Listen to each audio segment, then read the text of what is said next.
so I would like to introduce and just explain a little bit more about the archive and why I did it and all of that stuff. So we started in June. Okay. I've always been interested in in web history, in like how the web works, and also archiving in history, and of course Fall Out Boy. So I was just kind of researching on my own, like trying to find like some things that people always whisper about, but like there's no real consensus of like, is this true? Is this a real thing? And I was like, I want to solve these mysteries. So I started doing that, and people were like, hey, you should make a Discord server for this. I did. Tons of people joined. I was very shocked. And of course, I have my lovely team with me now.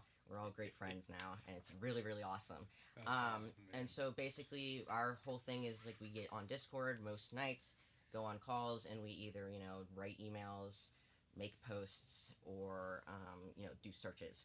And like, so something we wanted to, it's funny because we were thinking of like, because we met Pete at his little tennis thing. Yeah, I saw he did that. And okay. we How was that? It was great. It was not, really cool. sadly. Horizon was not here, but I had to wake up for 3 a.m. yesterday for a flight. I was like, okay.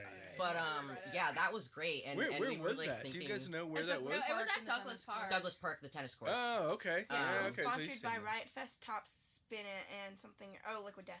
Yeah. Okay. Yeah. That Okay. makes sense. Yeah, because I had tons of Liquid Death there. But yeah, it was awesome and very chill. But we were like thinking like, all right, if we get a chance to talk to him, here's what we're gonna say, because we know so many things from researching that, like, I don't know, we wanted to like shock him or whatever. Like we know about this band that he was in for like a week called Culture of Violence in like the late 90s. And so Lizzie went up to him and was like, I loved your work in Culture of Violence. And he was like, what? It only lasted for a week. It wasn't that he was in it for a week. 2 songs. None of them have been recorded. Yeah. Yeah. But yeah, This is so great. I can't wait to talk to Patrick and be like, hey, remember Public Display of Infection? That came out the other night. Yeah. Oh, I know all his little secrets. I Something also even want to more ask obscure. him about Munchausen's. Yeah. On I don't his know what that is. MP3 I don't know. page. It's on. Okay, we'll We'll get into it. into it. Yeah. Okay, So sorry, let's I need to start. I need Lizzie to will start. All start. right. I hope I have answers for you guys. I have a blurred memory. If, but yeah, That's it's okay. if Well, you we don't. have questions more specifically related to you as well. okay. Yeah, it's all okay. So, okay, this is so professional. So our first question. So we're gonna start is like some of these are like fob related at the start, and then it like kind of unravels. We were kind of listening to the URM podcast, which this first question referenced it as we were writing the questions to like make sure we refresh ourselves. Oh, was that the podcast that Patrick and I did together? Yeah, for like the Vex Kid. Yeah. So you said. So I guess this is like kind of confirms it for us anyway. You said on the URM podcast, you and Patrick mentioned an unnamed band that you recorded when he was just 14. Was that Public Display of Infection? Okay, good question, and I'm pretty sure yes. Okay. Okay. Because you say in the interview, like, oh, I don't want to embarrass you. Yeah. But we already knew. We were like, Yeah. I know. Okay. Yeah, So, like- and you know what? He mentioned it the other night when we were here. He said we were talking about the old days, and he said something about. He was like, I'm trying to think of all the like times I met you before Fall Out Boy, and he's like, that stupid band that won, that PDI or something. And I was like, yeah, I know that one. So yeah, I think that's very true. Okay, so we're all about archiving. There's like some sub questions for that. So is there any archive of the band's music? I guess for extra context, we have saved the MP3 files. We have we have MP3.com. PDI's page?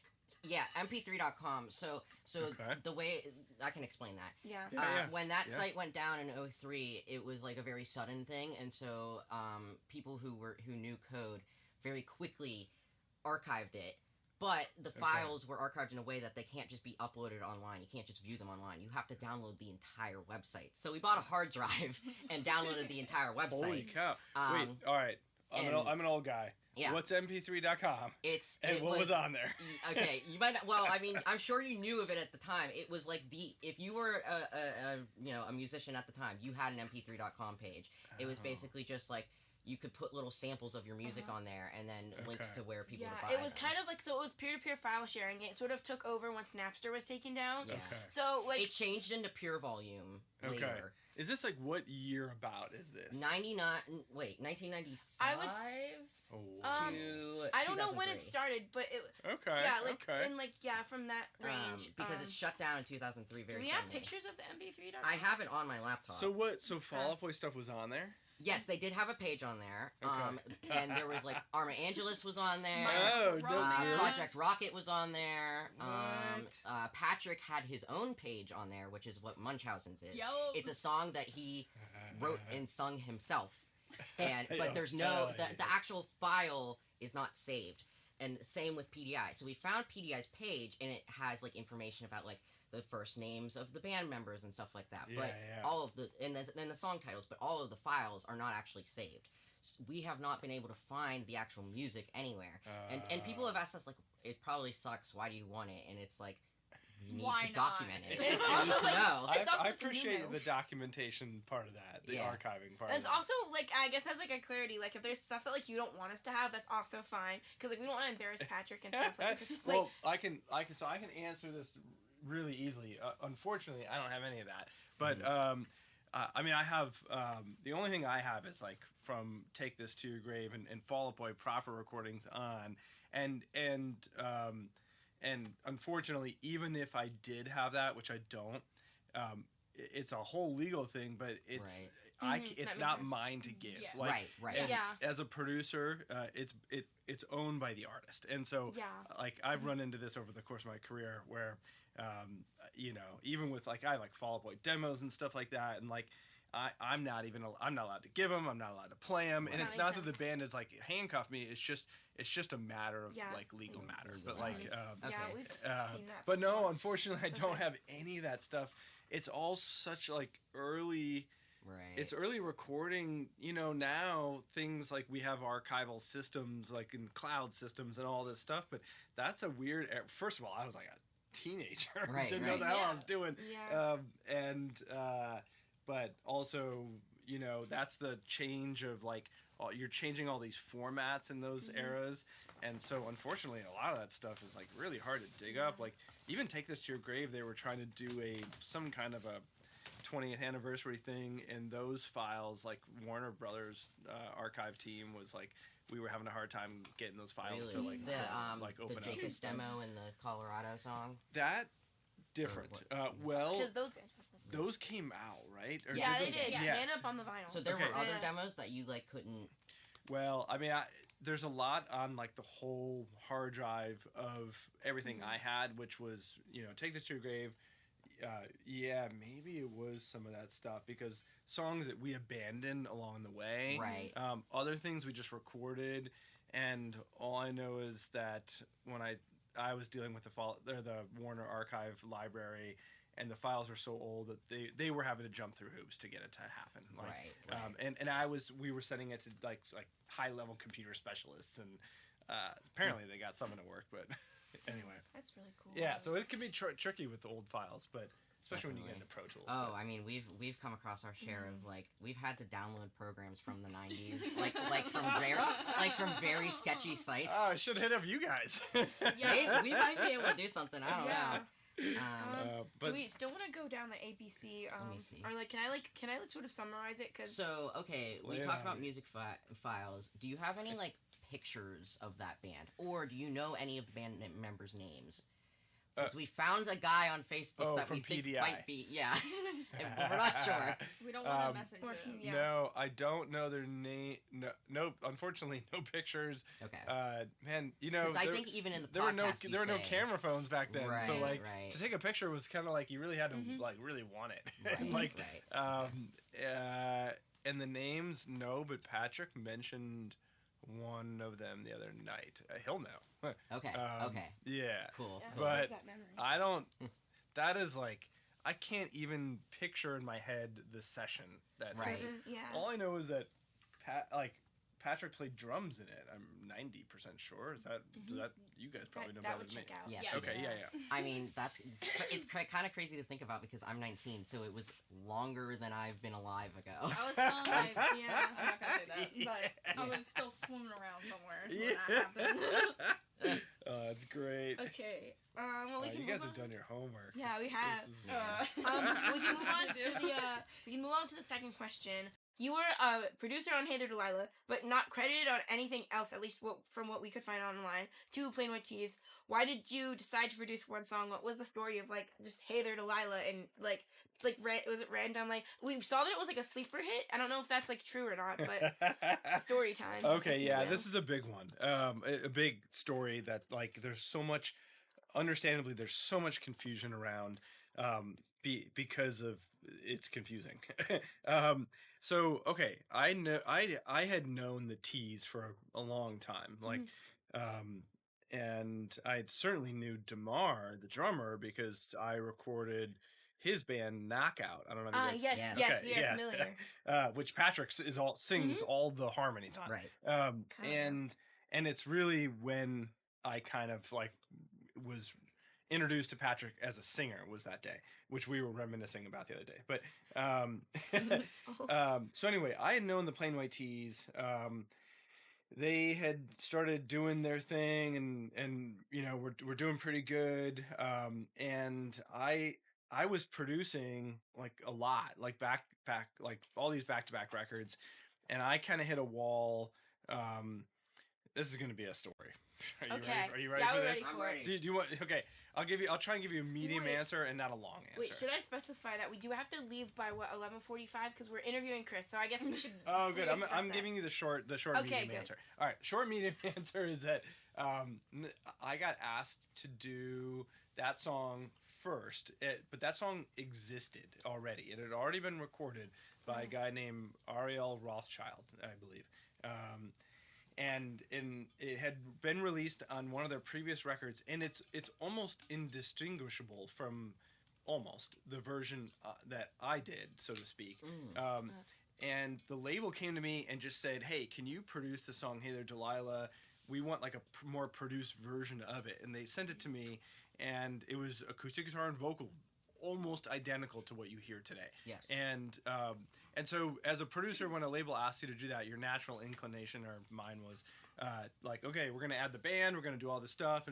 And I kind of ran that around in my head for a day or two, and eventually came back to, I just can't picture that.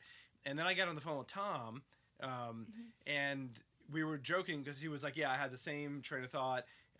I tried thinking of that. I can't picture that. And then we were both kind of talking about what we could picture, and it was like a string section. And we were like, we could really picture like kind of a Beatles-esque kind of string thing.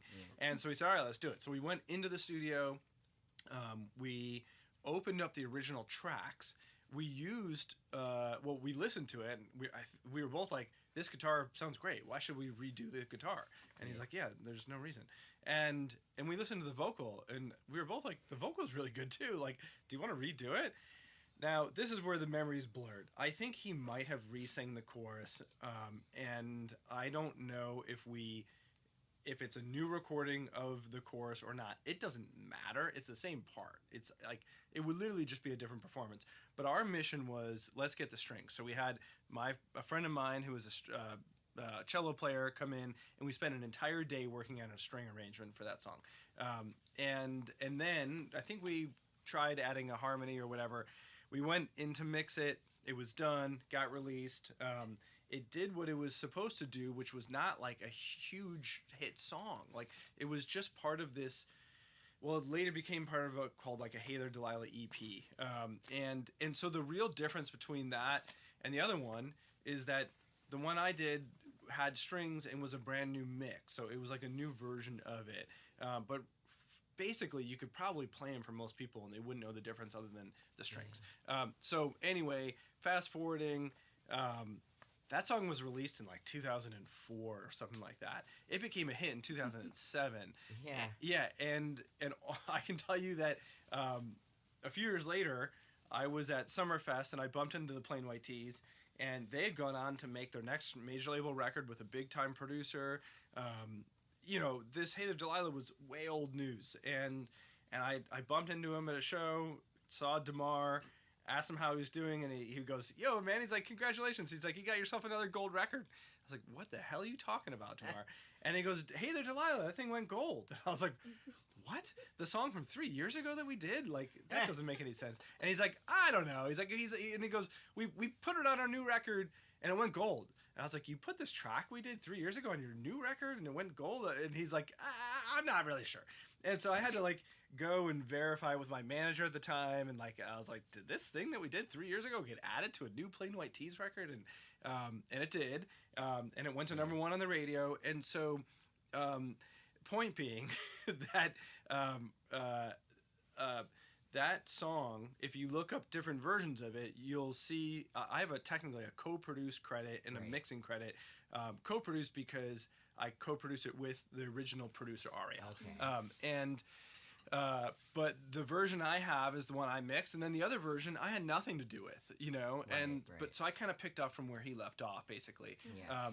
And then in terms of other stuff, actually we did do other songs. So we did when I turned in Hey There Delilah, the label came back and said, "Can you do an EP for the band? We'll call, I think, the Hey There Delilah EP or something like that." So there's 5 other tracks ish. Yes, we did come across that, but I don't think like on Discogs you weren't credited. I mean, you know, welcome to Discogs. Like, Well, there's tons of stuff you don't get credited and for. On that EP, there's like the old version and the new version, and we were listening to it, and we were like, it sounds the same. What's the difference? Yeah, They and actually you'll hear there are 3 different releases, and 2 of them will be mine, and they are the same. And then you have to go back to the first one, and now that you know that, you'll very much be able to tell, because there's very much strings. And so like when I'm walking around the grocery store and I hear it come on, you know, I go, you have to wait. I go, like, strings or no strings? And I'm like, not mine, you know, or oh no, I did that. Like, that's funny. Yeah. I consider myself an audiophile. Like, they always make me listen to stuff when we don't know, like Project Rocket. I had to like listen for someone's voice, and I was like, I can hear it. I feel like, yeah. Oh yeah, with Andy's song, we didn't know if he actually sung on it or not. And he did. He did? Okay. Yeah. One more question on mine before I pass it off. Okay. So what was it like to come back to producing Fall Out Boy for Electrified Kid, and would you want to do it again for something like that? I assume probably, yeah. I would definitely want to do it again. You should. Yeah. Of course, I would love to do it again. And it was awesome. It was so fun. You know what? Honestly, it was almost like as soon as we got in the room together, it felt like really not much had changed. All the jokes were the same in the studio. The dynamic was pretty much the same in the studio. Everything honestly was kind of the same, except for that we were in a much nicer recording studio, and when we ordered lunch, we could order anything we want, and and there was just like more money to do stuff, and as opposed to like ramen noodles or like you know what, like Taco Bell, it was like sushi or something. But yeah, it was great, man. It was super fun. It was fast. Like we had 2 days in the studio to do this thing. That it took Patrick only 45 minutes to record the vocals. Yep. That is crazy. and they're so good. And not only that, but I flew out. It was in LA, and we were supposed to have 2 12-hour days in the studio to do this thing, which felt like quick. And we did the whole first day. We got drums, bass, guitars, piano, organ, pretty much all the instruments tracked. It was like 10 hours in, and then Patrick said to me, now at this point it's just going to be Patrick and I, right? Because like he does everything from there. And so we had the whole next day, and I was feeling fine. I was like, we're good. But we hadn't done a lead vocal yet. And and Patrick goes, oh, by the way, I forgot to tell you, tomorrow I have to leave a little early. And I think my memory is we work from like 11 a.m. to 11 p.m. And I was like, how early? And he goes, I gotta get out of here to catch a plane. I think I gotta leave at like 1:30 or 1:45. I was like a little early. I was like, so you're here for like 2 hours? And he's like, yeah, I gotta go to Skywalker Ranch to like do some film thing. And I was like, okay, well, no problem. What do you feel like doing? I was like, should we hit your vocal tomorrow? And he's like, no, let's do it right now. And at that point, it was like we had 45 minutes left before like studio our assistant was gone, and ultimately they could stay, but and Patrick was like, no, I want to do it, and he gets in the booth, and he just fucking rips it, and it was like so good. And I hadn't recorded him in years, and of course I knew his singing had elevated like dramatically, and like still to this day has. But and he's hilarious because I think at this point in his career he was mainly recording vocals for his own records just because from his house by himself, and because he knows how to, so and punk, like not that they don't have the means. And he made a hilarious joke like 30 minutes in. He's in this booth in this awesome recording studio, and he's like, this is really fun recording with somebody else in the studio. He's like, this is fun. I gotta try this more often. And I was like, yeah, you can. Like, you know. What was the thing that Pete said where he like will cheap out on stuff even though he doesn't need to? Oh, I believe that. Like with like instruments or equipment? Or... I don't remember. It was like because he had like he used to get like baby strollers from Kmart. Oh yeah. Honestly, okay. Here's a Patrick cheap out story, which is like after Cork Tree, they were they were rock stars at that point. Yeah. And him and I produced a record together, and we went to get lunch. We went to Subway, and Patrick and I are in line, and I go first and ordered, and then he's like, he's, at least back then he was a little bit more shy and timid, and he goes up to the guy and he goes, I just have a question. He goes, what's the difference in cost between a 6-inch and a foot long? And I turned to him and I go, what the fuck do you care? I was like, you're a millionaire. And he's like, I just want to know. And I was like, I feel guilty spending money. Awesome. Yeah. That's so awesome. Yeah, that's pretty funny. All right, so next, these are my questions. So on Discogs, and we all know Discogs is not exactly the perfect itinerary of everything in the world, but the first thing chronologically you are credited for is drumming on something called Freshwater Drum. Are you actually on that? Because I could not find any information on it. I have no idea what that is. Okay, cool. It's possible. I was a drummer, so... Yes, I know you were a drummer. It was like...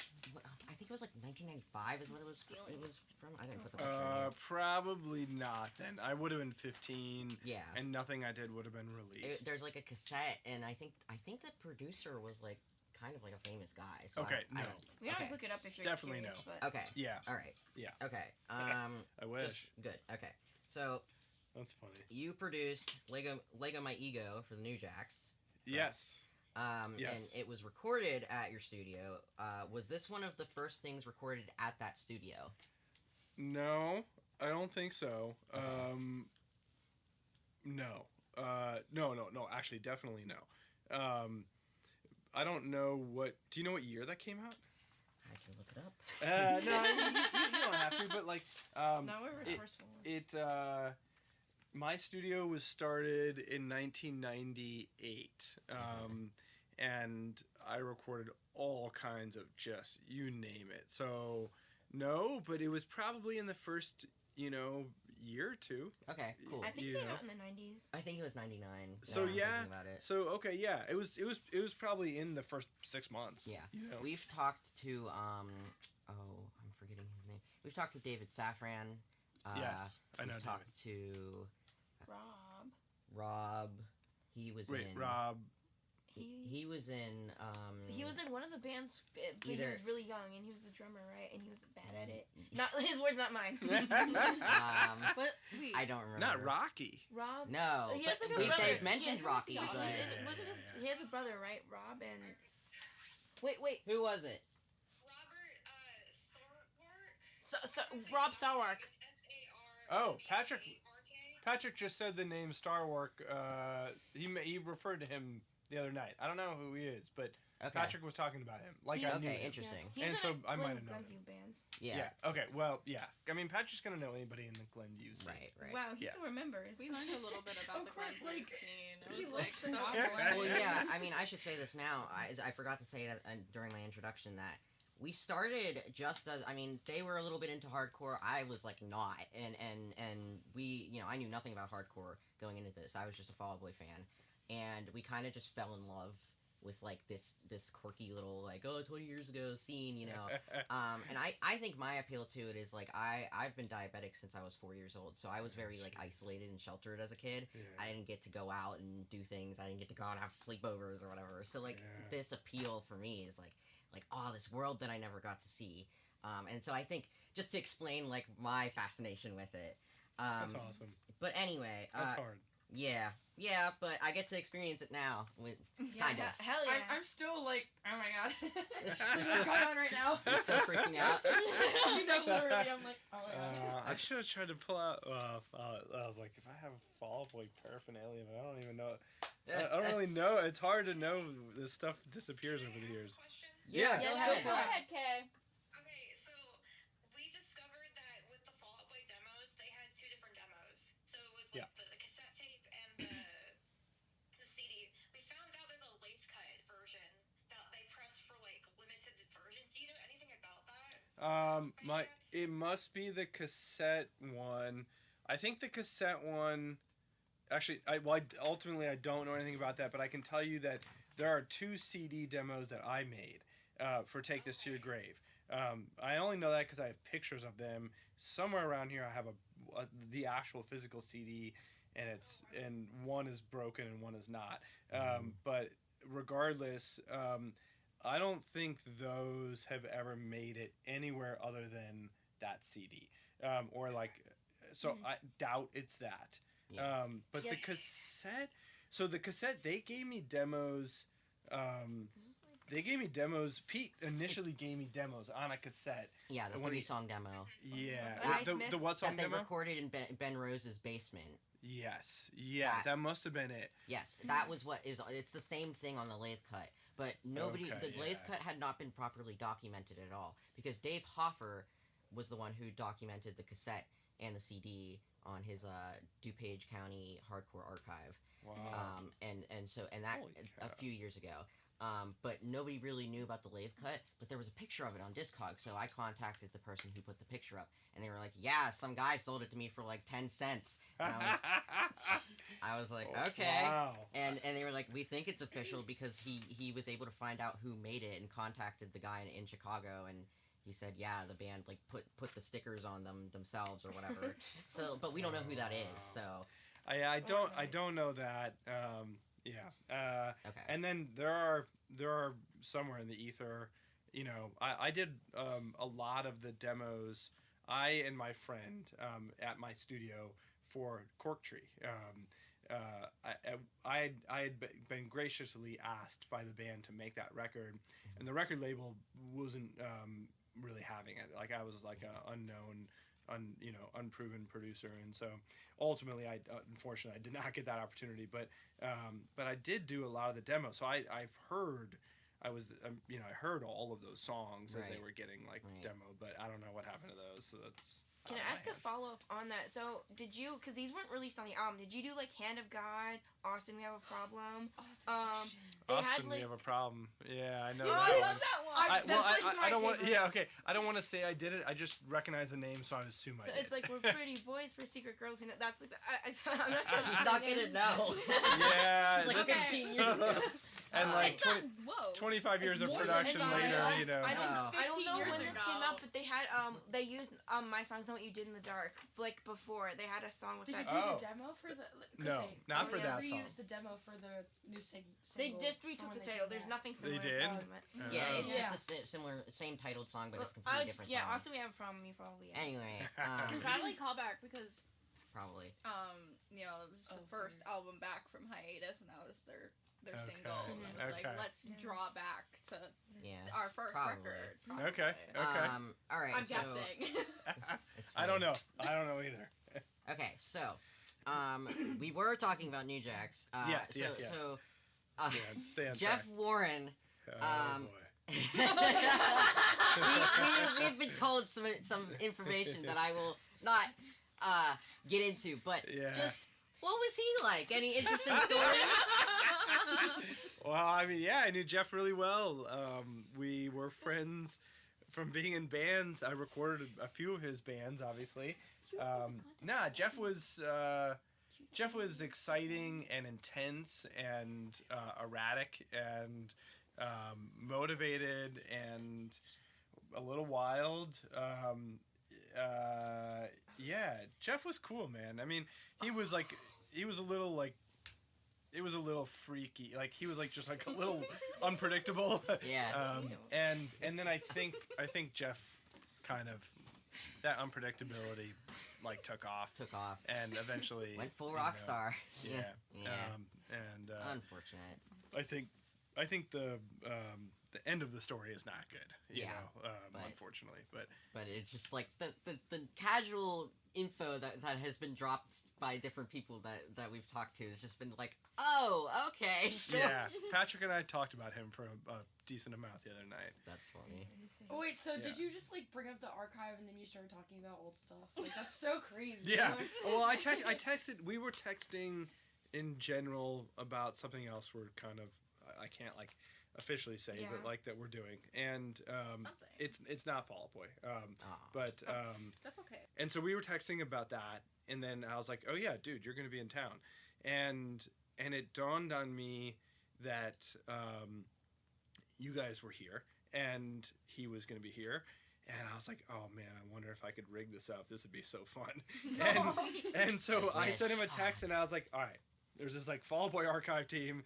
From what I know, it's bunch of young kids. Sorry, I don't mean Kids. We're They all- are young. Yeah. Youthful We're young dad adults. age, and Patrick literally is a dad. Actually, And- Patrick is my father's age. Is he? Okay, My there you mother go. actually And I'm older than turned Patrick, 40. so yeah, so okay. I'm Pete's age, and and so I was they seem super organized, super excited, super awesome.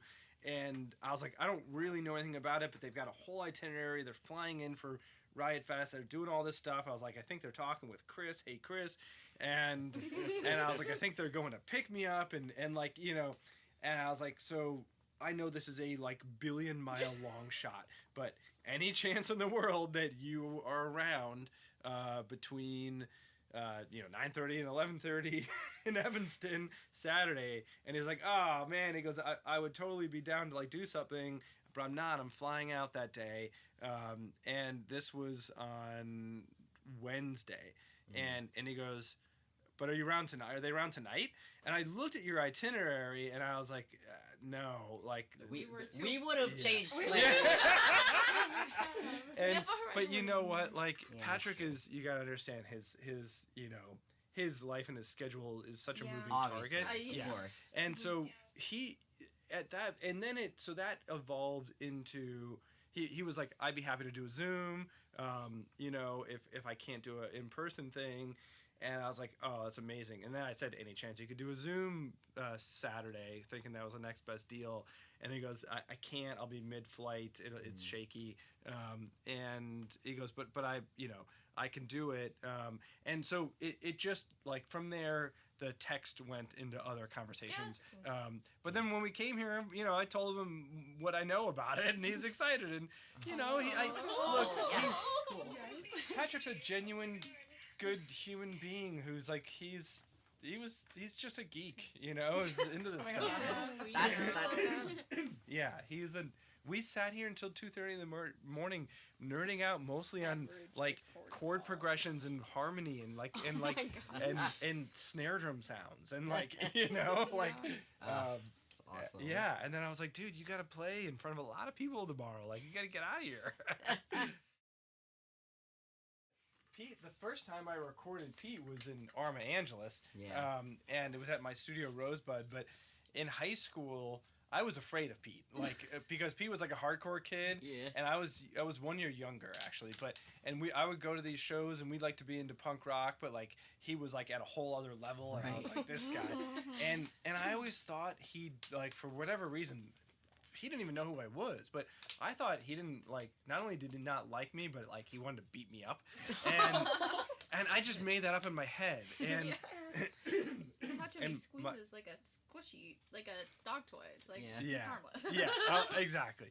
And my best friend at the time, and still to this day, was like kind of like a tough guy in that like if anybody's gonna beat me up, like I could like call him and he would like at least help, and I'd be like hopeless. And so all I can tell you is that I got a booking at my studio, and this is in the old days when like somebody would just like call, and I had no idea it was Pete or Pete's band, and I opened the door to have the band show up, and it was the band, which was Pete, and I was like, and I had like traumatic memories from high school. I was like, he hates me. He's gonna want to beat me up. He's gonna give me a wedgie. And I literally went back to the other room in the control room, and I called my best friend. I was like, dude, the band I'm recording is actually Pete Wentz's band, and I'm scared. I was like, I think he might like not like me. And he's like, you're gonna be fine. And it turned out like Pete didn't even know who I was and didn't care, and he was nice. And that's hilarious. Yeah, that was great. All right, so moving on to 504 plan. Oh, I had one of those in school. I had an IUP, so it was actually above a 504 plan. Oh wow! All right, so they have their very first demo, which was titled D-Emo, and then when they broke up, they had demos on their website listed for download. Yeah. Would you happen to either have those and be able to release them, or if not, would we be able to get in contact with any of them and talk to them about it? I don't have them, but I do. I can get you in contact with Tom Conrad, who was in the band. Yeah. Yeah, Tom. We just talked about him the other day. I literally just spoke to Tom the other day. He manages a band. That's so cool. Tom is awesome. I don't know if you guys know of the band called Beach Bunny, but Yes. So wait, they both love Beach Bunny. Really funny. I have a professor who also produced on Beach Bunny. His name was like Ryan Schwab. Have you heard of him? No, but I've done every recording that Beach Bunny has done for at least the last 3.5 years. I've done. Oh my god! Yeah. Wait, They were I listening love to it. Cloud9. Yeah, they're gonna be here Amazing. next week. I mean, like we my make the God. records. They're from Chicago. They're from yeah, Chicago. I love yeah. Lily. She's awesome. But Tom Conrad from 504 Plan is the one who got me the Beach Bunny job 3.5 years ago. Oh, I love that. Which is like amazing. That's cool. But so I don't have them, but I can ask Tom, and it's possible Tom has those. And certainly I did do those recordings. Their last, at least like, I did a bunch of recordings for them at some point, because that happened in parallel with Fall Out Boy, basically. Like that was right around the same time, like that we were making those. And in terms of the demos, like, because Fall Out Boy, I'm sure as you know, like those songs they didn't all happen at once. Like Yeah. we did it in like 3 chunks. It was the first set of tracks, the Dead on Arrival Saturday, and Grand Theft Auto, or no, not the Homesick at Space Camp. Yeah. That was the first batch, and then we fast forward. Anyway, whatever. You know all this, I'm sure, but yeah. Wait, Carry on. Aside, can I ask? I'll derail us as many times as you can. Okay. What? Anyways, wait. So Tom Conrad, did you do anything? I don't remember how long he was in the band, but did you do any work with the Academias, like in the early days or anything? No, I didn't. Although I turned down an Academia's record. Like bad idea. And not because I didn't like them. It was because I had made like. When you make these records, like it's usually like a month straight of your time or more, like 6 weeks. And I mean, I was young, but like still they're draining. And it was back to back to back to back. And it was something like 2 years straight. And I don't know how many. I couldn't even count. And the last one, I had a few more on my schedule. And the second, I think it was the second or third to last one was this band called This Is Me Smiling. And I made the record. You were in that band, and, right? And I joined after. I fell in love with the music, the people, and they needed a drummer. And I was like, you know what? I'm gonna stop producing and be in a band. I'm burnt out from producing. And so Hawthorne Heights was the last record. That was the next one, and I was like, I got one more I got to do. Oh, wait, what record did you do for Hawthorne I Heights? did the Silence in Black and Oh White. yeah, we just saw them on tour in New Jersey. And they toured that whole album. Did they That's really? so crazy. Yeah. That's like my favorite Hawthorne Heights song. Yeah, That's it was not on Discogs. I don't It's think. not, and there is a legit reason for that one. But like there was some stuff. But yes, I produced that entire record and That's mixed awesome. it. That's so awesome.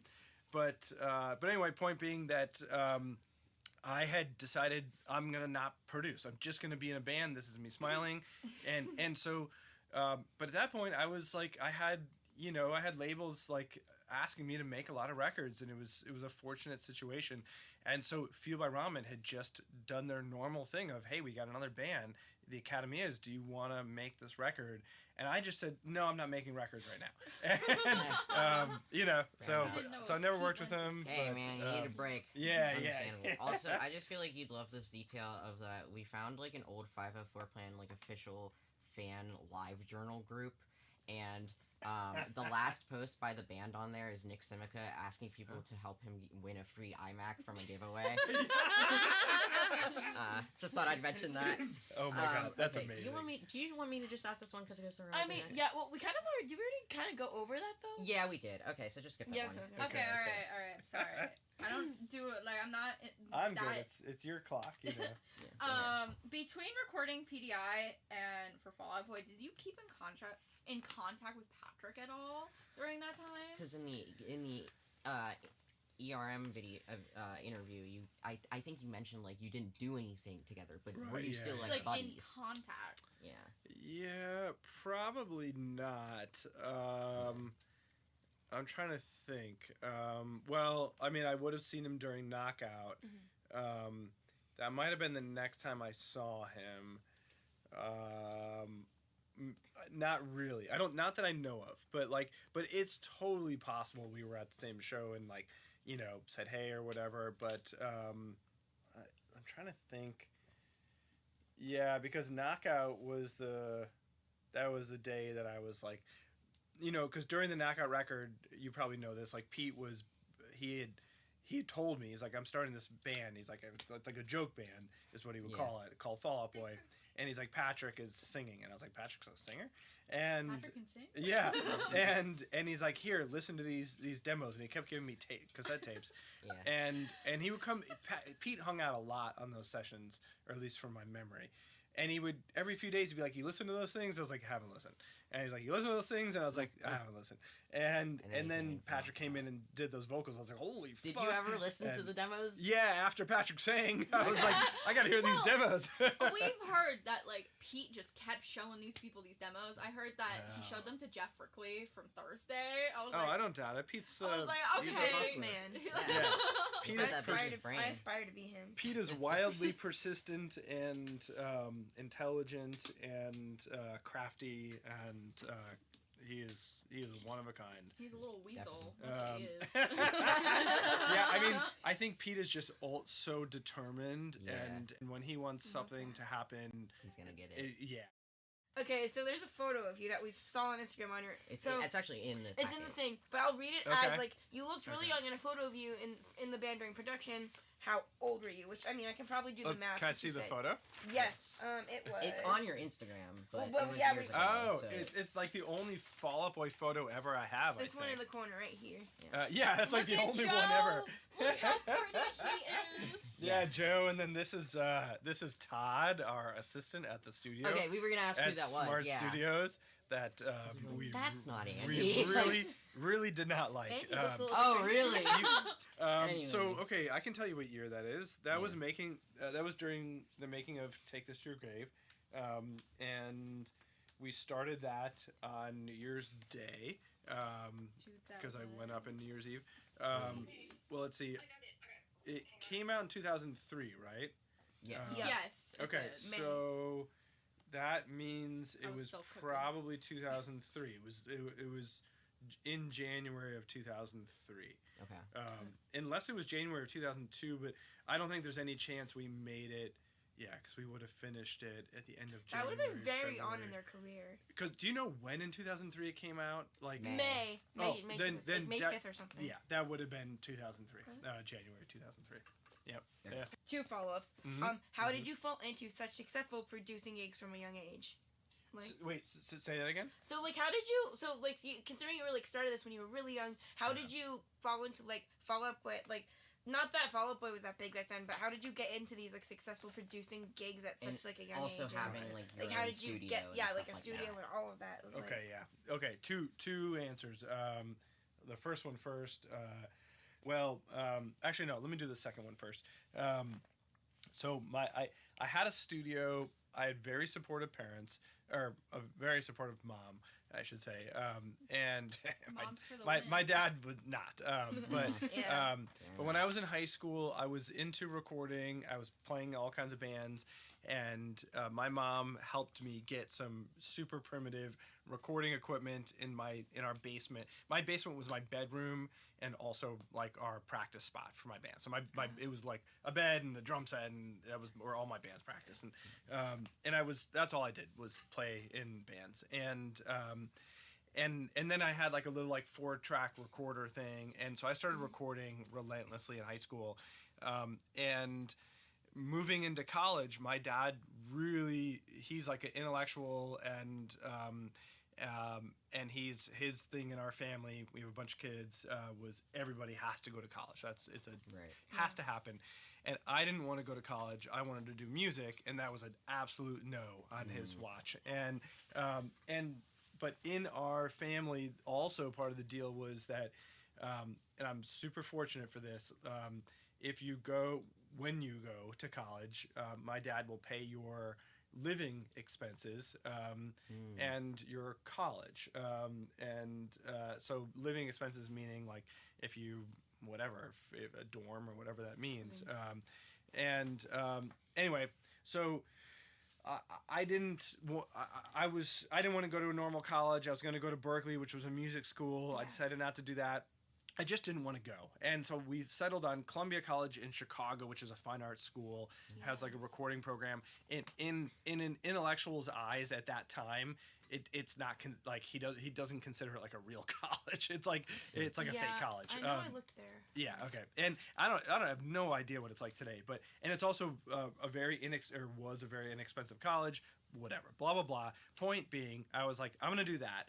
I'm going to go for recording.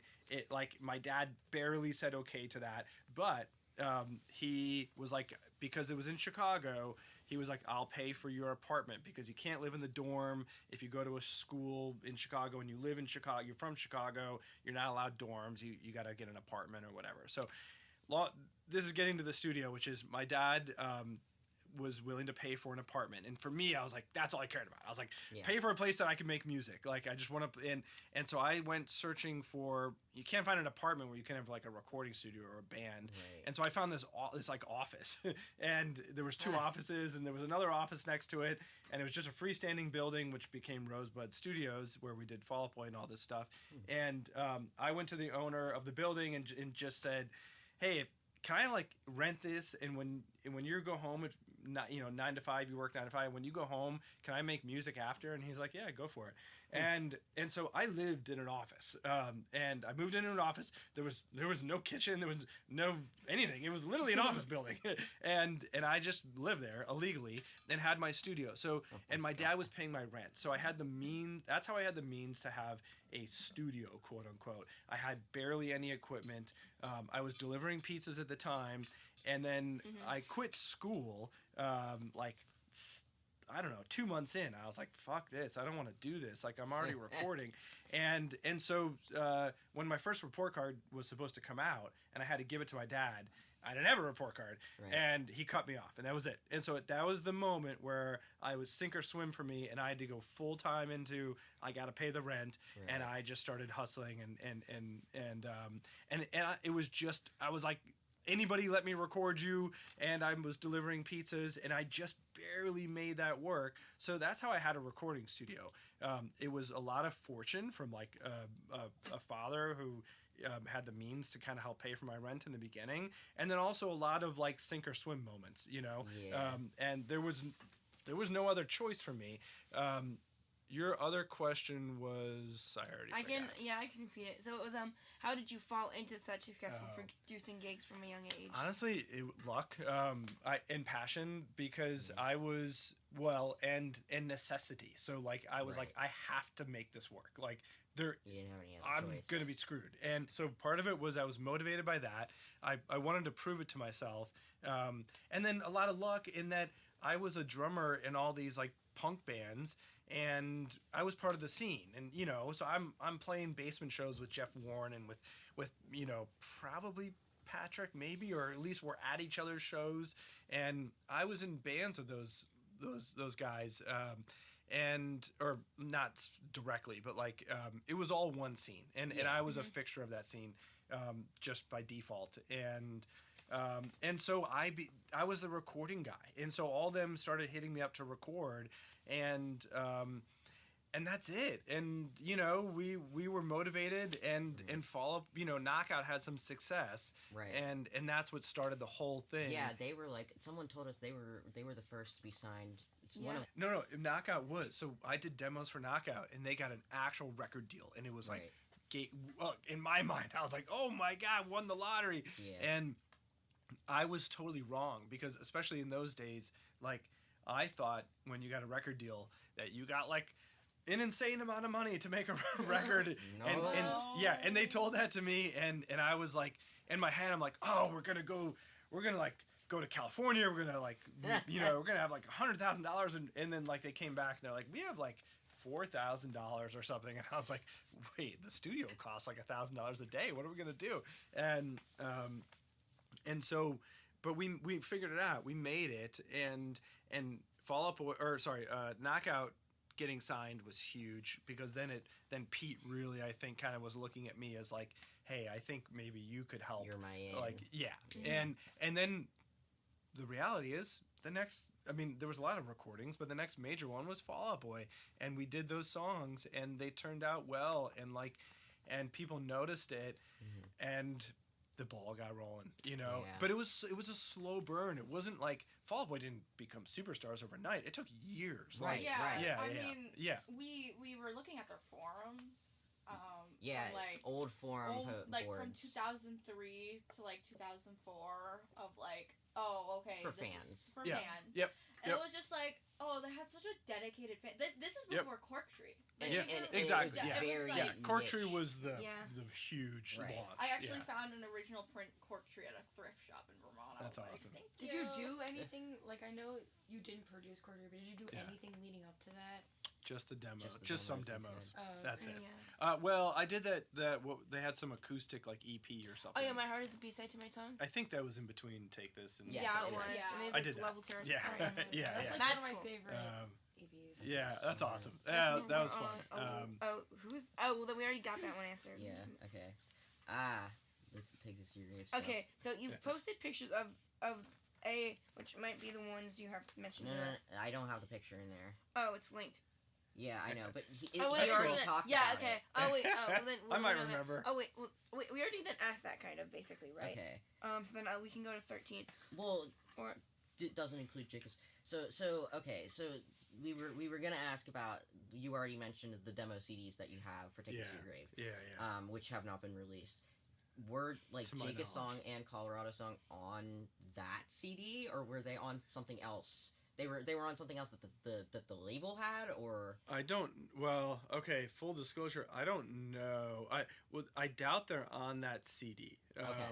And my guess is we had, from my memory, during Take This to Your Grave, we had one. I can only remember one additional song that we set out to record. That was planned to be on the record, and we got drums, bass, and maybe some guitars, and somewhere along the line, is it second is emo? it second emo? I don't know. Oh, wait. If we Could like, we if we play- played it for you, would you recognize it? Maybe. get second emo? Oh my Maybe. god! Someone give me your phone. Can you text it my to me? phone. Okay. Or you can just play it from your phone. Yeah. So Where is it? Is it on second YouTube? emo, Yeah, we it's on kind of like there was murmurs of You were like, just, like, is type this a YouTube Fall in. Out Boy song? So we actually okay. looked at the fan forums, and the consensus to that, yeah, it actually was. Yeah, Really? it was so there's amazing. Yeah. there's Yeah. this song that everyone says is a Fall Out Boy song. There's no vocals, and it sounds kind of like Cork Tree or Take This to Your Grave. Okay. Oh, no, it'll come up. Oh wait, I have to put fob in there because second emo just pulls up other stuff. And so no one knew like where it came from, what it was, or anything like that, and no one could confirm that it was a Fall Out Boy song because No one. no one even knew like how old like it had been when it was online. But when we were on those Fall Out Boy forums from 2003, we found a post like with the date on it from 2003 where someone was like, does anyone actually like Second Emo? I hate when they play it live because there's no vocals. So let's hear it. I wonder if I'll recognize it. So, like, do you have your phone? Well, it should, it has the. You're like doing. my phone is leaning. I was like, I can pull it yeah. up. Because I don't have the Wi-Fi. Oh wait. And the then second. Hold on. those other Second two emo. ones you're talking about, I'd have to hear them to know if I was involved. Second emo. I never Fall Out listened Boy. to that. What got released? Okay, on the here we go. anniversary. Fall Out Boy allegedly second emo instrumental demo.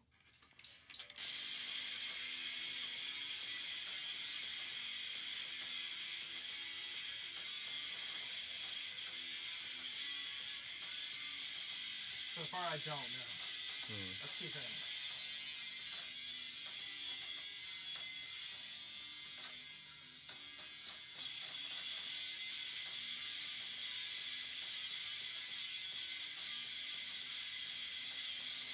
I'll tell you in a second, but...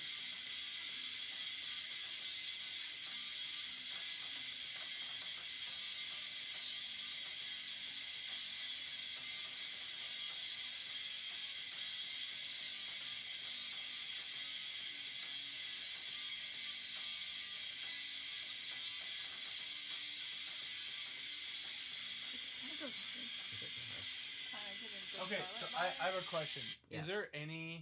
Is there any question that's Fall Out Boy or not? Yes, because nobody knows where that demo came from. So I don't know, but Okay. here's my guess based on what I know about them and in my recording. It's not my recording it's not from Take This to Your Grave. Okay. And I only know that because I can tell by the way the drum performance Okay. some of those things would have been smoothed over. Okay. So like that wouldn't have made it. In other words, like Right. that, like a couple of those like Yeah. timing errors. Do you know if it sounds like could've Patrick? been- And then I was like gonna an say it EP. doesn't sound like Patrick to me. Okay. Like I don't think that's Okay. Patrick playing guitar. Okay. And it would have been Oh, wow. Patrick. Like the way he plays and like his phrasing, I could definitely be wrong. Okay. But if I had to put money on it, I would say that's not Fall Out Boy. Okay. Yeah. Okay, But cool. I could be wrong. But it's weird. It's weird that there's that forum post from 2003. Yeah. We saw other forum posts. I mean, like they- too. Yeah. It could be. They did It mess could with- be. It could have been Like something from It could have Easy also Now. been. It could have been like a different band because there's another song like this that there was a rumored Project Rocket song that sometimes also gets labeled as a Fall Out Boy song. Yeah. We contacted one of the guys in Project Rocket and he was like, "No, that's not a Project Rocket song. We have no idea who made that song." I mean, look, if we can get the Zoom thing going, play for Patrick. Yeah. He'll know. Yeah, I'll be able He'll to. know. He'll Because know. there's another song rumored called Angel Spit that apparently Pete posted on There's like, like live a during- ton of different That, like- rumored songs. but and then there's like random like tabs for it and like. Been saved at all? What's that, Kay? What's that? Oh, I said that like some of the stuff that Pete posted on his old blogs, like he would post it for until a certain amount of time, then just delete it afterwards, and most of it doesn't get saved. Yes, there was Infinity on High demos that he posted once that have never been saved. Really? Yes. Mhm. Oh yeah. Like, we know they existed, but no one actually was able to grab them before he took the post down. That's crazy. We broke up. You said Mikey? Mikey? Oh, I said basically I know a lot of the time on his live journal he would post things for 2 minutes and then Yeah. take them down. That sounds like Yeah. Pete. Yeah. Yeah, geez. I probably could have That's gotten in funny. trouble too. Wow. That's funny. But okay, so question 13 relates to the demo Jakus song. We were wondering if you knew who he was, and for Yes. context, he was meant to be Fob's only friend and Grenade Jumper, and he was their merch guy. Apparently, what we found on a Spitalfield forum. Oh, Spitalfield. I made that. Yeah, we were First listening to record, it in the yeah. car. We were like, at least I love Spitalfield, She and I'm does. trying I to love get. Spitalfield. Yes, That's I cool. got him into Spitalfield it. is great. I've seen them that's twice. They're cool. but yeah. Spitalfield happened. I finished Take This to Your Grave, and literally the next day I started the Spitalfield. Yeah, run. That's Mark is funny. so nice because I've met Yeah. him twice. And He's yeah. great. Okay, wait. So you said a few things in there, though. So can you say it again? Jakus, do you know Of course. Yeah. Okay, I cool. mean, I haven't talked to him in like forever. more context on and- who he is, like just as for fans, like Yeah. Well, I don't know if I have a lot of information, but Patrick just mentioned him the other night, and he's like, I haven't talked to Jakus in forever. But Jakus was just friends with the band, and he was friends maybe with Pete. I don't know. Of course. I would have. Yeah. I mean, Pete's the socialite, the Yeah. band. So. He sure acts like he's an one. ambivert. Yeah. If I had to He put one. is. He's at events and you don't expect him. Like, Yeah. what yeah. are you doing here? Yeah, Pete that's his nature, you know. He's very good with people, and but I think I'm gonna assume he was Pete's friend. I just knew him as part of the Fall Out Boy hang crew, you know. There is a kind of like a somewhat like hilarious story of that I think is Jakus related, or mainly Jakus, and that when I made the demos for Take This to Your Grave, and you tell me if I'm getting ahead, like Okay. if you have demo questions of Take This to Your Grave, I can Somewhat, but I can say no, this. no, say it now. All right, so when we made we didn't have a place to make them. My studio, it was too like I needed to rent it out to like make money, and so we didn't have a place to make demos, and we needed a place for like a month. Oh, is this where you snuck in? No, this is different. This is so a friend of mine who worked at my studio. They like.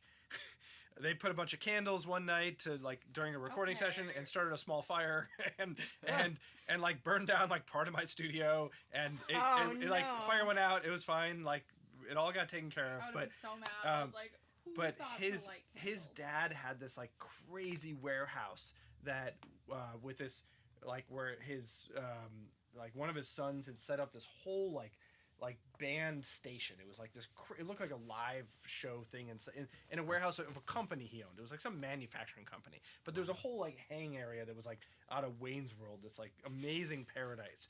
And anyway, so that was my friend's dad's situation. They would rehearse there, and my friend who burned down part of my studio, I was like, hey, you burned down part of my studio. Can I use your dad's warehouse for like 3.5 weeks to record Fall Out Boy demos? As a fair trade, since you did burn down my studio. And he was like, yeah, that's that deal. That's fair.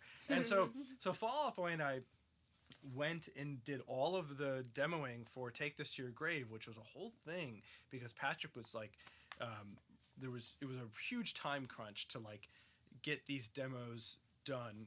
The scheduling Patrick was freaking out, rightfully so. Yeah. And It's like 17. yeah, and they like scheduled it. They're like, records got to be done here, tours here. And Patrick kind of came to me. He's like, I don't have the songs. Like, I don't know what to tell you. I'm freaking out. I don't have these songs. And I was like, we're gonna figure it out. Let's like go through your ideas. Let's do pre-production. So we would go there all the time. Fuck, I lost my train of thought. What was your question? I had to do Jakus. with Jakus. So at this place, Jakus would come and hang out, and like Pete, and they would come and hang out because it's like a hang spot, and It's that hardcore lifestyle. yeah, It's the And- punk lifestyle. It's the and warehouses. yeah, everyone's like hanging out, but this is an office building, so it's a warehouse, and there's like proper offices, and we're not supposed to be in there.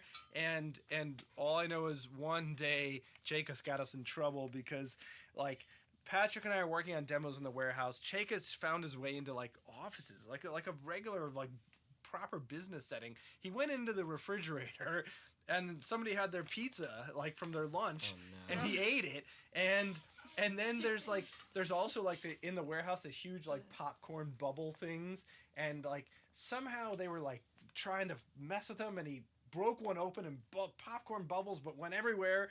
And the next day my friend called me. He's like, dude, my dad's yelling at me like there's pizza missing out of the refrigerator, and his employees are like, where's my food, and there's popcorn bubbles all over the warehouse. And I was like, oh. and I was like, Fall Out Boy, what the hell? And they're like, Jakus, what the hell? And like so I think Jakus got the blame on That that. reminds me of Pete riding with Dirty in golf carts when they were Yeah, recording yeah, a music video for Sugar. That sounds about right. Yeah. Wait, you know the blue emoji with the cookie and the crumbs are all over his face? Yeah. That's yeah. Yeah, that's when he was eating the pizza.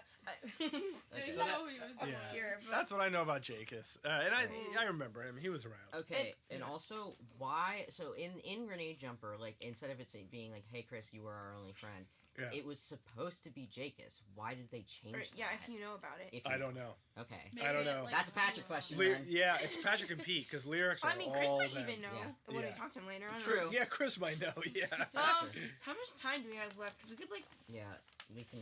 because we You have some guys like tell me. actual I'm on your production schedule. related We're at questions. it's 11. 11 o'clock. We have time. Okay, well we already discussed second emo, so we don't need to ask Yeah, that. let me see here. You want me to just ask him? Second email. I mean, yeah, you, I kind of want to talk about it. Do it. Yeah. Okay, so there's a version of Grand Theft Autumn that has Patrick's like unmastered, like the whispering, like the intro part. And it comes from there was like a compilation CD called Punk versus Emo where it labels it as like what did it label it as? I'll have to pull it up. It labels it as like a different title. Was it like Where's Your Boy or something? Yeah. Well, no, it was not even that. It had a different type, completely different title. I can look on Discogs. Where is your boy tonight? I hope he is a gentleman. Maybe he won't find out what I know. You were the last good thing about this part of town. And then I'll play this version. Where is your boy tonight? I hope he is a gentleman. Yeah. Maybe he won't find out what I know. It doesn't have like the filtering on it. It's not mixed. Right. Yeah, it's. But the rest of the song exactly the same. Why? I guess you don't. Why?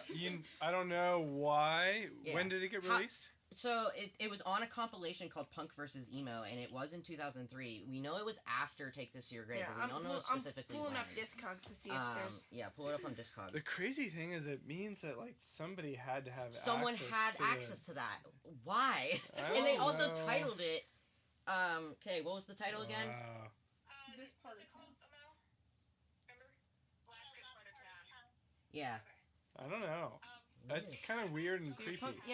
Punk versus Emo CD compilation released 2003 US. Is there like a label that it's? There's also a Project Rocket song on there, right? Let me see. That so is there's, also like titled weirdly. So there's Punchline's on here. Maybe it's Punchline. I have a theory. Last good part of town. It's 504. 504 play. So Breathing Deeply. I don't know if you remember this. That. Breathing Deeply was called Or Else before it was called Breathing Deeply. Okay. It's titled Or Else on this compilation as well. Okay. Maybe they didn't release it until after, like, so they made the compilation, but it wasn't released until later. You could ask Patrick. I mean, either somebody somehow got access to the files, or maybe they sent out the old ones before they were finished, and then they never received the finished ones. Would that have happened? It would have been me. Like, I mean, I was the only one, that had anything to do with the files and making that record. So like, mindset. Hold on, there's unless like one of my assistants at the studio like grabbed it or something, and like maybe I don't know. I wouldn't be surprised if someone grabbed it. Yeah, maybe, but they was released on Mindset Records. You have to remember when we did it, they weren't a known band. You know, it was like when I made Take This to Your Grave, Fall Out Boy wasn't nobody cared. But, you know, they were also like Pete like had other bands on my Angelus. Yeah. So like maybe an Arma Angelus fan like came in and was like, maybe I don't know. Man, I got no idea. That's weird. Right? Yeah, that's why we're so like fascinated because we find these little things that like no one else cares about. We're like, that's so strange. How did that happen? Unless somebody like grabbed Patrick singing it live and like edit it together. But the vocals are so clean, like not clean mixed, but like if it was a Raw. live performance, it, or like I don't know. That's wild. Well, this next question is actually related to that. So there's like these leaked "Take This to Your Grave" stems. Do you know about those? No. That could have been Pete's doing because he was known for leaking stems and also stuff. people are known to grab things. Well, yeah. When did those leak? We have no idea because they've been on SoulSeek for like ages. Don't get us started. Is it more than one song? Yes. Oh. So do we know what? Oh. I don't actually know much about like which. Yes. Because they had Pete leaked stems for Folie Deux because like he wanted people to be able to like remix it and stuff. Yeah. So like, but then again, that was like 2003, and they weren't like. Actually, no. It's just Dead on Arrival. I was gonna say, okay, that makes sense, and you know why? Why? Because Dead on Arrival. Well, first of all, there were no stems created of Take This to Your Grave at the time. Like from a technological standpoint, it just didn't happen, and it wasn't protocol back then. And so, in order to make stems, you would need the hard drive, and you would need the masters. And somewhere about 5 years ago, the label hit me up and said, "We don't either. Our version isn't working, or we don't have it. I think they didn't have it. So you have it." And I had it. So as far as I knew, I was the only person on earth who had Take This to Your Grave, like to create stems or anything. Right. But before that, like rewinding 10 years before that, they did hit me up and they said, we need you to make stems for Dead on Arrival. And I was like, yeah, no problem. And I was like, what's it for? And they just said it's like EA Sports or something. And I was like, what the fuck is that? What? Because What they put is in EA doing here? Yeah. And so I did bus it, driver. and I later learned it was for Rock Band. Oh my god! Oh, okay. Yeah. Oh, wait, but Harmonix Uh, does. Wait, well, I guess maybe they're a subsidiary, whatever. So I did create stems for that song for Okay. Rock Band, and so those got sent into the ether, and so it totally doesn't surprise Someone me. could have got Okay. their hands Easily. on it. Makes so much yeah. sense. People at because that that's company, how you big use company, Rock yeah, Band. yeah. If Well, you're I mean, people curious- hack too. Yeah. People That hack too. big companies all the Yeah. time. If you're Yeah. curious, the I'm other not, stems. You know, fuck capitalism. It's like, you know, if you're a big company, you deserved it. But I don't think there's any other way that stems could have been even created until that hard drive got sent back to the label, maybe Is- 6 wait a years ago, minute. I would say.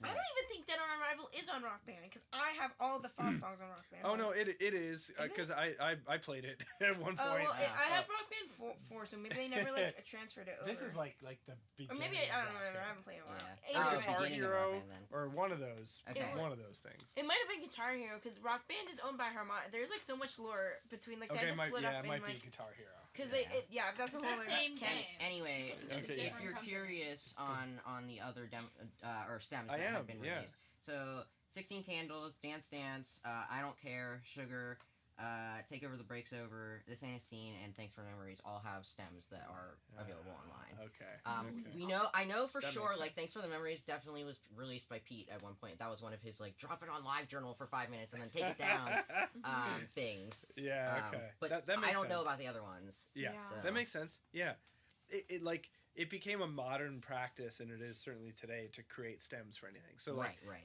so it would be easy. Yeah, but the answers are. for Take This, you just couldn't have had them. Yeah. Okay. Okay, in and theory. we already entered like emo. So 17 is a juicy one. Not like juicy for us, because we're just nerds. In the URM podcast, you mentioned that Joe was in a band that you worked with prior to FOB. So, and there's some background context. Was this either Voices Still Heard, or something to do with the band Evolution, or was it nothing to do with either of those? Oh. Do you remember? Well, both of those band names ring a bell. I don't know for sure. I'm pretty positive not Evolution. Okay. Yeah, The we can first give one more rings the context. bell, but So, I don't know. Voices Still Heard was his very first band. It's probably that. Okay. oh, Yeah. okay, that makes Okay. sense. We Probably didn't that. think so because on the Bandcamp page it says like the guy who uploaded it wrote a little. That was an Evolution. That was an evolution. Was Voices Still Joe Heard is in not Evolution? Oh, So just here's letting you know. we don't know is the thing. So I with didn't know him to be doing that. Voices Yeah. Still Heard was Joe's first band. He was like 15. Even I don't. 14 maybe. He might have even been 14. It was either Yeah. 14 or 15. It's on Bandcamp, and the guy that uploaded it like wrote a little biography, and he was like their high school like not counselor, but he was like some guy that worked at their high school. Okay. Helped them record They it went on to cassettes. Nutria, like all of them. Oh, so. well, that would have been me because I'm pretty Oh. sure because so. Well, he we- says he did it, and it's a different guy. Okay. Well, then maybe not. But so at high school, at our high school, New Trier, there was a thing called Calliope, which was an arts magazine, and that came out every year, and it was different art, like different forms of like kids art, and Yeah. basically of different versions. And I said, why don't we do an audio version? And I'll record it because I have my little studio in my basement. And so that was the first year they did that, and everybody submitted demos to like get recorded, and we picked like 15 or 20 people or whatever, and I was tasked with recording all of those, and Joe's band was one of them, and Okay. and so so that was I did a recording for He Joe's would've been band. a freshman, I think. So Yeah. are the ones on Bandcamp the demos or the finished one? We don't know. I guess. I don't know, but yeah. So in other words, I definitely did a recording for Joe that was high school related, like through a high school Okay. like program. Okay, That That interesting. makes so much sense now. Yeah, Okay. I don't know if it was that or not. Now, but- Evolution was another hardcore band. yeah. So we talked to when we were talking to David from Apathetics. There's a Apathetics and Evolution split, and that's the only thing on Discogs, and like really the only thing we can find other than their old website Okay. about Evolution. Okay. And we asked him like, "Hey, do you know what this is?" And he was like, "When I was in the band, the guy, Ryan on Afropew Records. Afropew. Jesus Christ.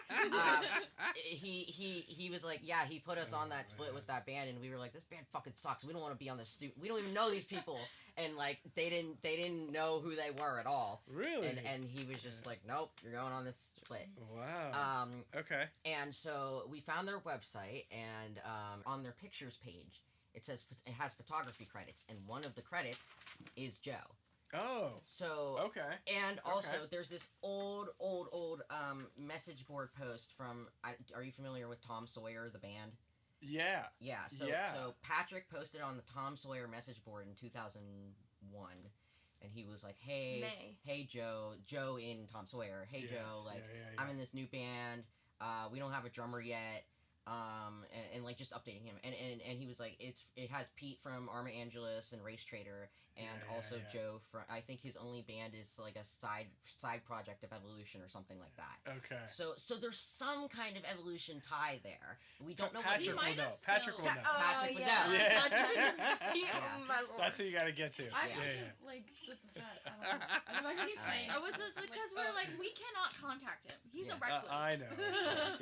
He's Look, also it's hard for me even to get in touch with him, and fair enough. I really hope he knows how Yeah, much the fans like anytime like on Twitter, like people they go in the grocery store and they see the mac and cheese box that's themed with Spidey and his amazing friends. They're like, oh my god, Patrick Stump! Like, people love the other stuff that he works on too, and I hope that he knows that. I don't know if he knows that. He's played the theme song for Spidey at MSG as the medley, and he was like, I don't think any of you guys will like really recognize this, but I'm really proud of it. And then I heard him play it and I was freaking out. The whole entire audience. The whole entire audience was freaking out. Well, I love Spider-Man anyway. Oh, that's so cool. Or Okay. like the That's Lego so cool. Batman movie. It's like, How much I know that voice. That's so I know. awesome. You just have one more He's important involved one in here. So All kinds okay, of stuff. in the podcast, well, I call it the podcast. Oh yeah. I know what you're talking about. Yeah. So you mentioned that Andy was in Arma Angelus, or at least that's what you say. Yeah. He played bass for a few shows that we know of, but we have never like known him to be like an actual like member, like long-standing member of that band ever. I don't think there was any long. I might be wrong. Okay. Totally could be wrong. Okay.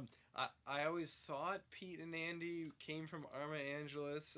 They were both in Race Trader Trader. together. Oh, maybe that's it. Okay. Uh-oh. See? You gotta be careful what I'm saying. We know our lore, so we're like. Wait, did we already? We kind of talked about like how you got into producing, right? We could ask, why did you switch that one? Why'd you switch from drumming to producing? Yeah, and then back. Yeah. Sometimes it's a flip flop. The switch from drumming to producing wasn't like it was a natural switch in that like when I played drums I love being in bands and playing in bands. I don't know that I ever had any thoughts that I would be in a band like for my living or for my life or like as a thing, like, you know, most musicians like want to be like that's what they want to do. Right. I don't think I was ever was in my head. It was just something I did, and then recording just became the focus of my interest naturally, and so I just I don't know. I was more interested, I suppose, in recording than drumming in bands, and it was a natural progression. And then, funny enough, like I mentioned before, like then I got so burnt out on recording, I was like, I'm done with this. I need to go back to drumming, right. And I did, and then that was my first real taste of like being on the road as a touring musician. Mm-hmm. And I was like, oh, I don't know if I'm cut out for this. Yeah. I feel like living in a band with a bunch of smelly dudes is definitely not the best. Yeah, and I was like, I think I liked my other thing better, and so that's when I went back to recording. Fair enough. But yeah, that was probably it. Okay. So like, what do you recommend for people who want to start producing music? I don't know, I kind of, like, right now I'm not more or less into it just because of, you know, it can be hard. But, like, at one point when I was in high school and stuff, I thought about being, like, an audio engineer. And, like, I did actually have a question, like, more or less because I know a lot of, like, women who, like, there isn't very many audio people or, like, producers at all, like, barely in the scene. And even if they are, they don't get credit. Yeah. And I don't know, just, like, That I sucks. was like curious on like what your like take about that was, but also Yes. I wanted to ask like what do you recommend for people who want to start producing music?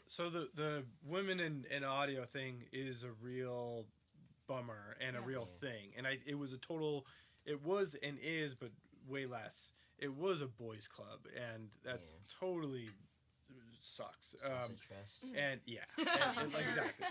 Testosterone. But when I like started interning at the studio called Gravity, which is where we did a lot of Take This to Your Grave, like there was a female intern, and I remember thinking that's awesome, and we became friends actually, but unfortunately it has been a male-driven situation, although I think the tides are turning, and I think not only like you're seeing more women in audio, you're seeing more women in music, which is like awesome. Like at least I know I am, like, you know, because of Beach Bunny, and like I think because I've been producing Beach Bunny, I probably get asked to do more female-fronted bands, but I noticed, I was like, man, when I look over the last 2 years, like, I don't know what it is, but like in a normal year for me, it would be 10% female-fronted bands or even females in bands, and now it's probably like 50%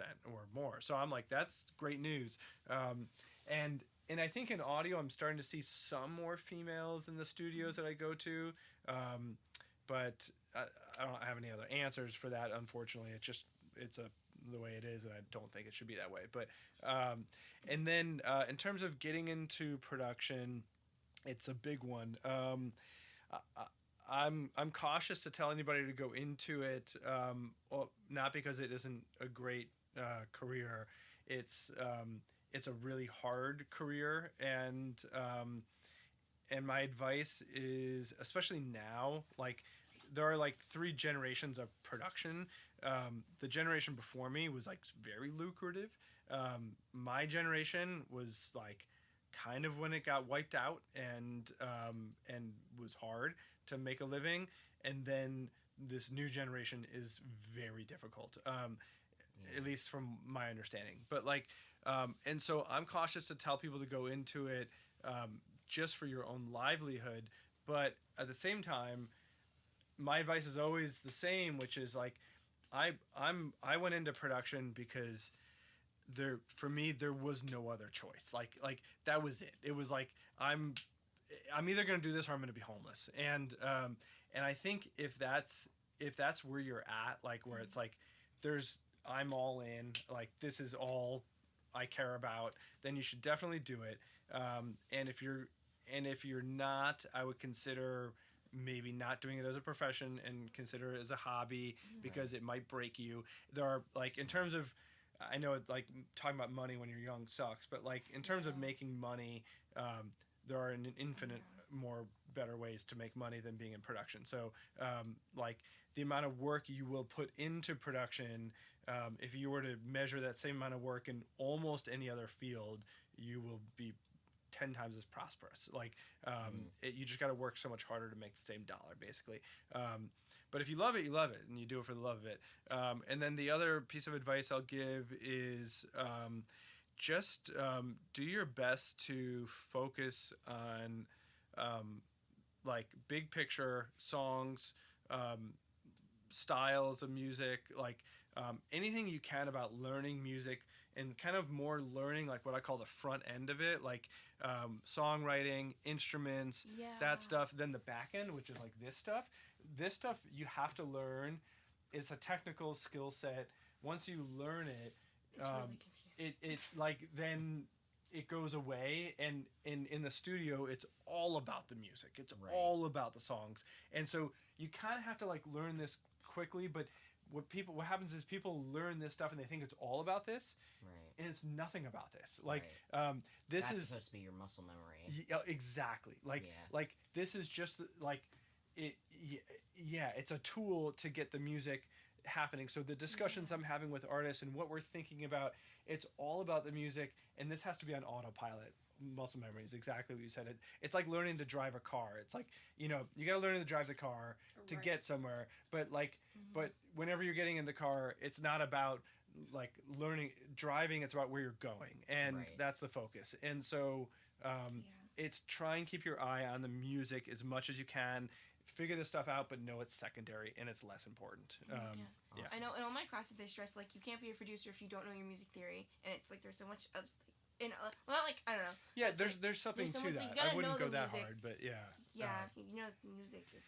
Music is the language in the studio. Yeah, and that's what and like probably- and if you're only speaking decibels and EQ, Yeah. and the bands are not going to care about that, and like Yeah. and they don't, that's not what they're interested in. It's not what makes a record great. It's not what people want to listen. They're listening to emotions on tape, or on that's what we're making, and so Awesome. it's a creative thing. Yeah.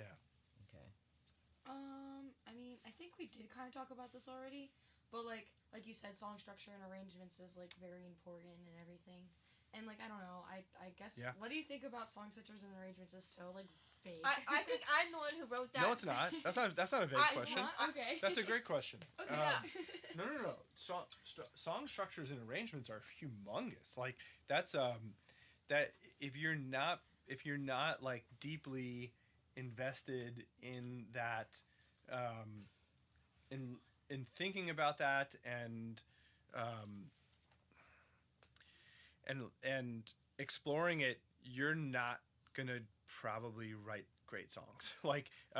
Because like you may have heard Patrick say this, and I consider him one of the great songwriters. And at one point, I think he mentioned, I've heard him say it to me personally, and I think I heard him say it in an interview.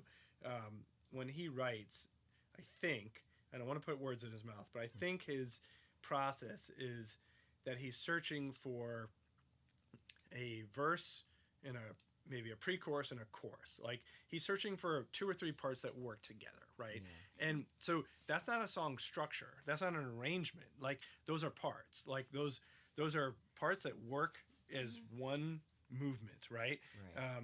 And that is that's I don't know how the fuck he does that. It's really hard to do that. I know before, then again, it was like he did like this one-off thing like 10 years ago where he like taught people how to use like it was like Logic. Yeah.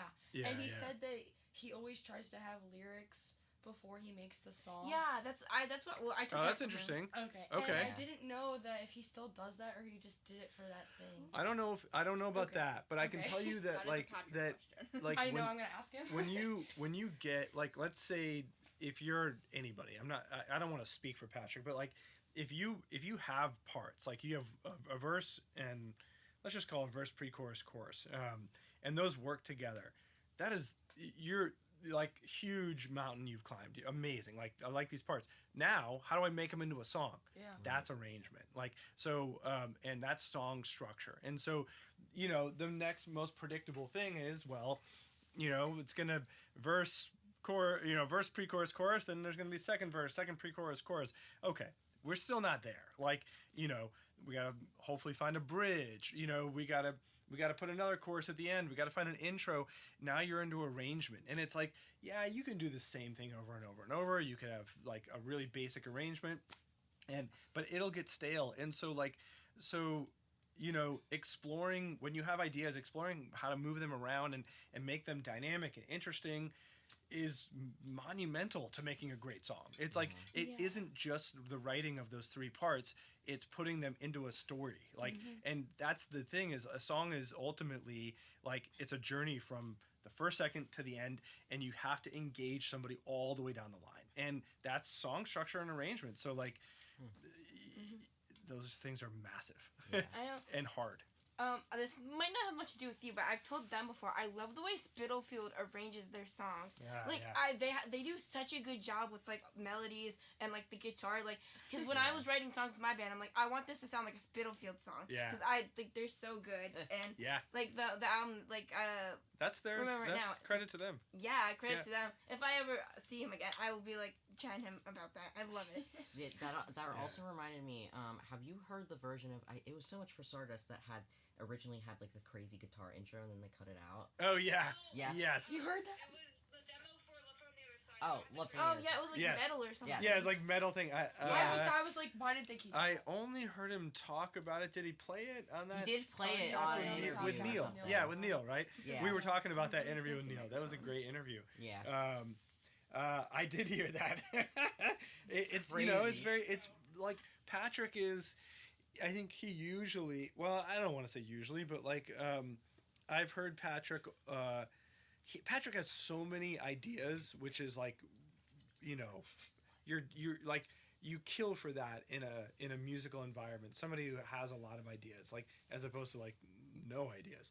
And often from memory, Patrick is one of those people who, if he's working on something, he can come up with so many ideas and bring so many ideas to the table that like you're kind of like whittling down, and it's like, it's such a great place to be because you just have all this like awesome information, and now it's like, okay, how do we kind of like carve it out into something? But anyway, I love soul punk, and when he Yeah. played them for the medley, Oh, Like- yeah. wait a minute. What if they're his initials and not Soul Punk? P and S. oh maybe. Oh his no. It could be Okay. two things. You know what's at once. crazy though? Soul Yeah, Punk, you that's true. flip Yeah, it and yeah, it's yeah. his initials. I don't know if you Yeah, did it on yeah, yeah. purpose. Okay, Yeah. I had we had like a couple questions, but they're all just sort of jumbled. So Okay. well, I guess final one that I want to ask, and I was also curious because you mentioned that like when you went to college, you went for like, or when you tried to, Yeah. was it for like music production? They had the Yeah. program for it. Yeah. So I was curious, how has production changed since recording a lot on the early stuff like technology? And I mean, like, there are obviously like tapes back in the day, and like Yeah. because I was just curious, like even like going to college, like I thought it was a relatively new thing to be able to study like music business and production, but like well, I just like in general the whole like landscape of like learning and producing and all of it, just like Well, it definitely has obviously changed a ton. And I think, you know, with the way technology goes, the landscape of recording today is going to be pretty noticeably different, you know, 1 year from today. Like, like it moves so fast now that, like I'm behind, and I stick with my set of tools and the way I make records, and for, you know, I could never even keep up, but like, but the way, yeah, I mean, you know, when we made Take This to, when I was recording back then, Pro Tools digital recording was not really even a thing. Like, I mean, it was on still some. kind of analog, like Very. I mean, most of Take This to Your Grave was done on analog tape. wow, Yeah, okay, yeah. wow, it's Yeah. crazy. I We didn't Yeah. pain in the ass to like actually like clip or whatever. Yeah. Oh, yeah. 'Cause, They're like, totally you had to like pain in the paste ass. Yeah. the tapes together and Yeah, like yeah, and yeah. there's like only so much you can do. with Oh, the tape. like- with how long it Oh, is. there's so many limitations, and we did have computers on Take This to Your Grave, but it was both. It was it was probably half analog and half computers. Yeah. We recorded all the drums and bass, and I think all the guitars to tape, and we did actually a lot of Patrick's lead vocals to tape. But like mixing is like a totally different thing. So like, you know, like we're in a digital era now where like everything is automated and recallable. Like, you know, recallable meaning like the same as like if you write like a Word document on your computer, you can pull it up and it'll be exactly what where you Right. left off. But back then that was not the case for mixing records. Like, you know, you would put up a mix on an analog desk, like when we did Take This, like I had to mix it, and then when you print it and you move on to the next mix, you can never get back to that last mix. Like if you you can't go back and revise it or change you it tape or over it. recall it. You just have to do it again. over again. And I probably mentioned this in that URM podcast, but like, or maybe I didn't, but like, Take This to Your Grave was nuts because the deadlines were so crazy, tight, that the day that we finished recording, the next day they had to go on tour, and I had to mix the record while they were on tour, and this is pre. I mean, we had internet, but it was too slow. You couldn't like. I Yeah. couldn't make a mix and send it to them, Was and it they couldn't dial-up? like listen. Yeah, I mean, like that didn't exist. And so in other words, I had to mix the record by myself without the band ever listening to anything, print it, and there was no going back. And so I had to sit down for 2 weeks and say, I'm going to mix this record, and the band's never going to get to hear it until it's done. And when it's done, they can never change anything in the mixing. And so I'm like panicking, like this is like their debut record. Yeah, the amount of pressure on you. And Holy so cow. I was up all night, every night, just freaking out. Like, does it sound okay? Does it sound good? And I'm like asking the intern at the studio, like, does it sound good? And they're like, I think it sounds good. Like, you're going insane. And I was like sleeping at the studio, and so I mixed that whole thing, and then the band came back from tour, and then I had to bring them into the studio and play it and go, here's your record. I hope you like it, because there's nothing that can be done at this point. And I remember just sitting back and play, and they were like, awesome, it's awesome. And they're like, yeah, it's really good. And it was kind of like high fives, and it was like, holy shit.